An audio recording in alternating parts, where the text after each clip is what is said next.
Hey everyone, welcome back to my channel. आप देख रहे हैं कि आर स्टडी क्लासेस। आज की इस वीडियो में हम पढ़ने वाले हैं संधि। चलिए शुरू करते हैं। सबसे पहले संधि का अर्थ क्या होता है? तो संधि जो है उसका अर्थ होता है जोड़ या मेल। ठीक है, यानी कि हम किसी भी चीज़ को जब जोड़ते हैं या उसका मेल करते हैं तो वो क्या होती है? संधि होती है। जैसे कि किसी भी चीज़ को हम जब जोड़ते हैं तो वो क्या है? जोड़ना है। और जब किसी चीज़ का मेल होता है यानी कि उसको मिलाना, तो वो क्या होगा? संधि होगी। ठीक है, तो संधि का जो अर्थ है वो क्या होता है? जोड़ या मेल।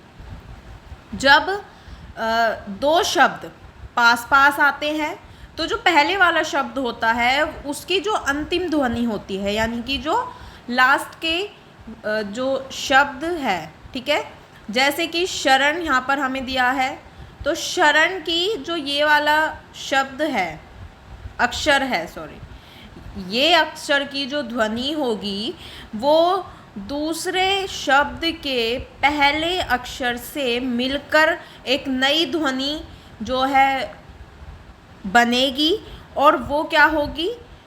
संधि होगी। ठीक है, जैसे कि यहाँ पर आप देख सकते हैं कि जब दो शब्द पास पास आते हैं तो जो पहले वाला शब्द है वो दूसरे शब्द की पहले शब्द की अंतिम ध्वनि बाद वाले शब्द की पहली ध्वनि से मिलकर उसे प्रभावित करती है और ध्वनि परिवर्तन में यानी कि जो ध्वनि है उसमें एक परिवर्तन आता है और इसको ही संधि कहा जाता है। ठीक है, जैसे कि आप यहाँ देख सकते हैं शरणागत, तो शरण प्लस आगत, यहाँ पर आ स्वर है। ठीक है, आ और आ मिलकर यहाँ पर क्या है? ये शरणागत शब्द बना है। सज्जन, दुर्भावना, इस तरह से शब्द बनते हैं। उसके बाद आता है संधि युक्त पद जो हैं उनको जब अलग अलग करने की जो प्रक्रिया होती है उसको संधि विच्छेद कहा जाता है। जैसे कि उल्लास, गिरीश, जगन्नाथ, सदैव, तो सदा प्लस एव।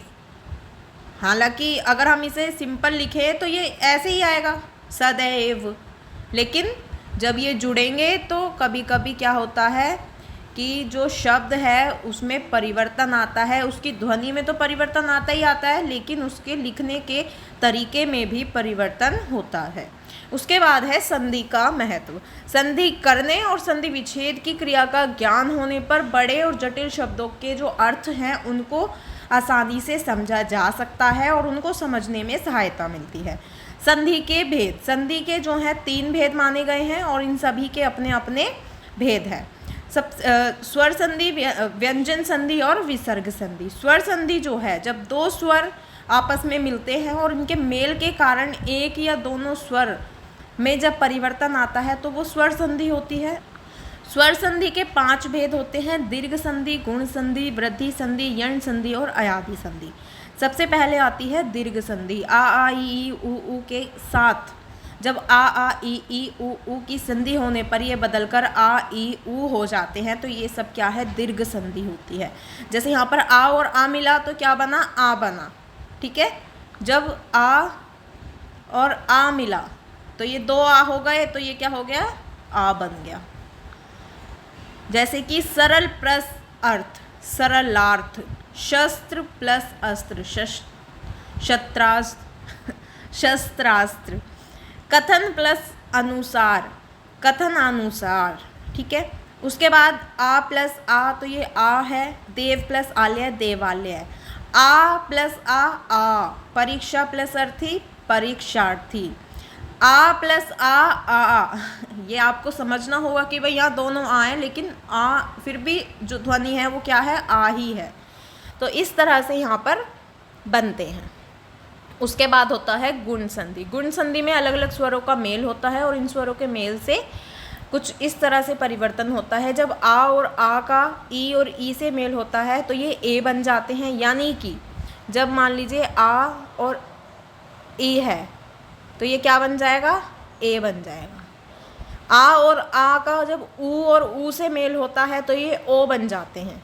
आ और आ का ऋषि से मेल हो तो ये अर हो जाते हैं। ठीक है, जैसे आ प्लस ई, ए बन गया। धर्म प्लस इंद्र, धर्मेंद्र। ठीक है, आ प्लस ई ए, दिन प्लस ईश दिनेश, आ प्लस ई ए, राजा प्लस इंद्र राजेंद्र। इस तरह से शब्द बनते हैं। उसके बाद है वृद्धि संधि। वृद्धि संधि में अलग अलग स्वरों में मेल होता है और इन स्वरों में आ और आ का ए और ए से मेल होता है तो ये ए बन जाते हैं, और आ और आ का जब ओ और ओ से मेल होता है तो ये ओ बन जाते हैं।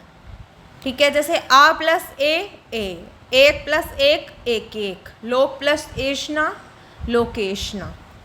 उसके बाद आता है यण संधि। यण संधि में अलग अलग स्वरों में मेल होता है और इन स्वरों के मेल से ई और ई का भिन्न स्वर से मेल होने पर इनका जो रूप है वो बदलकर या हो जाता है, ऊ और ऊ का वा हो जाता है, और ऋषि का मेल जो है वो इन भिन्न स्वर में होता है और इनका रूप जो है वो रा बन जाता है। ठीक है, ई प्लस अन्य स्वर या, अति प्लस अधिक अत्यधिक। उसके बाद है अयादि संधि। ए ओ का अन्य स्वरों से मेल होने पर इनके रूप बदल जाते हैं, जैसे कि ए का ए, ओ का औ, ए का आए और ओ का आओ। ए प्लस ए आया, ओ प्लस ई आव, भो प्लस उक भावुक। इस तरह से ये जो है समझने की चीज़ है, तो ये आपको खुद से भी थोड़ा सा समझना पड़ेगा कि कौन सा अक्षर, कौन सा स्वर, कौन सा व्यंजन, कौन सा शब्द मिलकर क्या शब्द बनता है। व्यंजन संधि। किसी व्यंजन का जब मेल होता है तो उसका किसी स्वर या व्यंजन से जब उसका मेल होता है तो उस व्यंजन में जो आने वाला परिवर्तन है वो व्यंजन संधि कहलाता है। यानी कि कोई भी व्यंजन का मेल जब किसी स्वर या किसी व्यंजन से होता है तो उसमें जो परिवर्तन आता है वो व्यंजन संधि होता है। जैसे जगत प्लस नाथ जगन्नाथ, सत प्लस मार्ग सन्मार्ग।